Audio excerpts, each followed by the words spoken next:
Sandali lamang, ito na ang report mula kay ang report na ayaw sana nating marinig. Daming bayan. Tinatakot mo naman, Edniel, itong mga nasa taga Marikina, Laguna, Muntinlupa, Quezon City. Ilang residente sa ibabaw ng West Valley Fault sa Marikina. Blanco pa sa gagawing paghahanda sa The Big One. O nga ano, ha? Kailan ba tayo nag-earthquake drill dito mula sa DCRH? Ayan, nag-earthquake drill na rin po kami nung Lunes yata. Ayan, Lunes ba doon pobre? Ayan, alamin natin, abay, kasi busy ang mga Tudoro sa sa rape case ba yan? At saka mga ghost clinics. Ayan. Arrest number 52, Edniel Parrosa. Please come in, Edniel. Lakay, narito tayo ngayon sa Barangay Barangka sa lungsod ng Marikina, partikular dito sa lugar kung saan matatagpuan itong sikat lakay na Riverbank Center dito sa syudad. Pero lingid sa kaalaman ng mga namamasyal dito sa Riverbank Center, maging itong mga dumadaan sa highway sa likod sa A. Bonifacio Avenue, dito lamang din pala sa binabanggit nating mga lugar matatagpuan yung sinasabi o pinaniniwalaang daraanan ng West Valley Fault. Tumutukoy ang West Valley Fault sa may 100 kilometro ng aktibong bitak sa lupa o plato na bumabaybay mula Bulacan hanggang Metro Manila, Rizal at Cavite. Teka, Edniel, ng mga lakay. nakita ko yung ano yung pinapakita ng video. Ba't may tatak na West Valley Fault? Nakamarka sa kalsada mismo yan? Correct, lakay. Wow. Kaya kahit dumadaan yung West Valley Fault sa Metro Manila, Bulacan, Cavite at dito sa NCR nga, maging sa Pasig at Taguig, kakaiba dito sa Marikina sapagkat maaga pa lamang, actually years ago ito, lakay, tinigyan na nila ng marker itong mga kalsada, mga lugar kung saan dadaan itong bumabaybay rather, itong West Valley Fault na pinangambahang magdulot ng malakas na pagdinig, tinatawag natin The Big One dito sa Metro Manila. Malinaw ang label at indicators, lakay. Kung makikita natin ating mga kabayan sa videos, ay madali namang nakita. Dahil naka-emboss, dilawang pintura, at kahit umulan bumagyo, hindi basta-basta nawawala. Marami dyan sa mga indicator, lakay, nakalagay dito sa pinakakalsada mismo at dinadaan-daanan ng mga jeep na papunta, pabalik ng Cubao sa Quezon City, dito sa Marikina. Meron din tayong nakita na marker ng West Valley Fault sa isang simbahan dito sa loob ng Barangay Barangka. Ang problema, kahit may matagal ng mga marker dito, lakay, ng West Valley Fault, aminado yung mga residente na medyo hirap sila at blanco pa sila doon sa gagawin sakaling ang yumanig ang malakas na lindol dito mismo sa lungsod ng Marikina. Pakinggan natin ilang sentimiento. Nangangamba rin, siyempre, kami tatlo, tandaan na. Kung ba ikot kami rito? Kung alam mo, paghahanda gagawin. Bilang tugon, lakay, ay hindi naantayin ng pamalang syudad ng Marikina itong nationwide simultaneous earthquake drill na every 3 months sinasagawa ng Office of Civil Defense. Kung hindi ako nagkakamali, sa November ay may kasadong earthquake drill nationwide. Lunes agad, lakay, October 20, ay magsasagawa na rin ng sariling earthquake drill itong City of Marikina. Ganap na alas 10 ng umaga.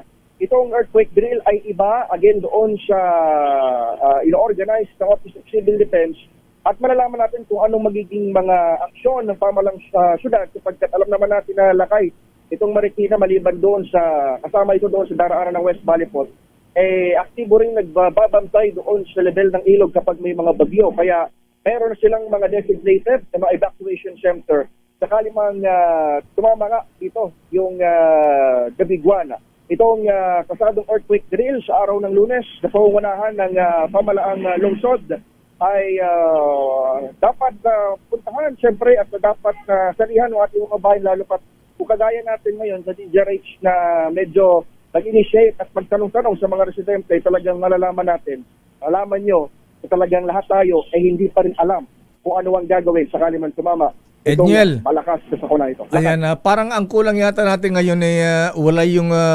metro-wide na earthquake drill. Di ba nakalipas na administrasyon nung nasa Feebles pa si Director Solidum? Secretary Solidum, di ba? Sino ba ang dapat nangunguna dyan? NDRRMC ba? FIBONS o MMDA o mga LGUs? Dapat ano yan eh? Joint yan sa lahat ng LGUs sa Metro Manila. Tama ka dyan, Lakay. Again, yung Office of Civil Defense na kayo nangunguna dyan, sa isang taon, 4 yung major earthquake drill sa buong Pilipinas. Nationwide, simultaneous ito. Merong kasado tayo sa November. Pero ang problema, Lakay, dahil sa dami siguro ng issues natin, hindi naman napapansin ng mga tao. Natatabunan, At yung ating mga government offices, actually tayo, every now and then, nare-report natin kapag may earthquake drill. Kaya lang, syempre, ang focus o ang sumasali dito kadalasan, Lakay, yung mga nasa public offices din, ibig sabihin mga opisyal o kawani ng gobyerno. Yung private sector, siguro dapat may role din dito. At kagaya ng MBC, DCRH, na kamakailan nagsagawa rin earthquake drill para ma-instill doon sa ating mga kababayan. Itong mga gagawin sakaling magkaroon nga ng the big one na hindi na rin naman malayo at hindi naman siya nananakot ng DOST box. Pero kanina lang, may magnitude 6.2 na naman dyan sa may Surigao area.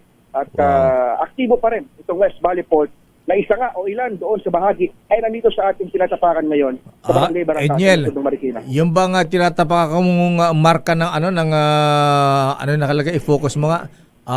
West Valley Fault, Lakay. West Valley Fault. Yan bang markang yan nasa ibabaw ka ng West Valley Fault? Pagka ba lumindol yan ng malakas, Edniel, uuka ba yan yung lugar na yan? At ang uka ba niyan mas malaki pa sa ilog sa mga flood control project? Lakay, alam mo, ayaw lang natin mag-speculate at manakot ng gusto, pero imagine na lang natin mga kababayan, doon sa Bugo sa Cebu, yung ating pinuntahan, walang fault doon eh. Nagulat na lang yung ating mga eksperto nang biglang bumuka yung lupa doon sa Bugo Bay Fault at yun pala yung source ng lindol. So isipin na lang natin, paano pa rito sa West Valley Fault, sa matagal nang identified at matagal na natin alam na aktibo na fault dito sa Metro Manila. Okay nga ron. Ayan na, dapat ayan na. Sa kabila pa ng mga kontrobersya, mga anomalya sa flood control project, abay dapat tama mapaghandaan din ito. Ayan, tinatawagan natin ng head ng NDRRMC. Ayan, siguro kayo po ang dapat manguna rito, ha? Ang FIBOLS, naku, ala na nga pala sa NDRRMC, di ba si ASEC Marcos Ferdinand Lacanilaw, ha? 'Di ba sa OC, 'di ba si NDRRMC dati, Edniel? Ano Lakay, Ambassador Siamba, Ambassador sa Transnational Crimes before. Oo nga pala. LTO na.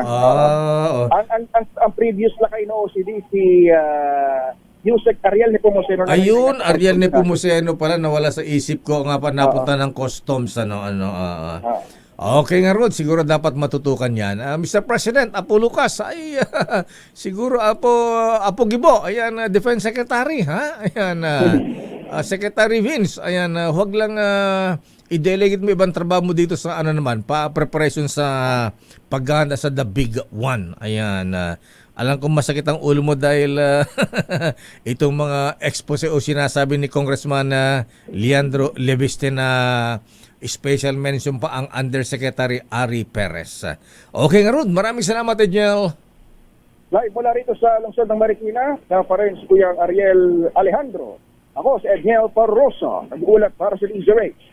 Una sa Pilipinas, una sa Pilipino.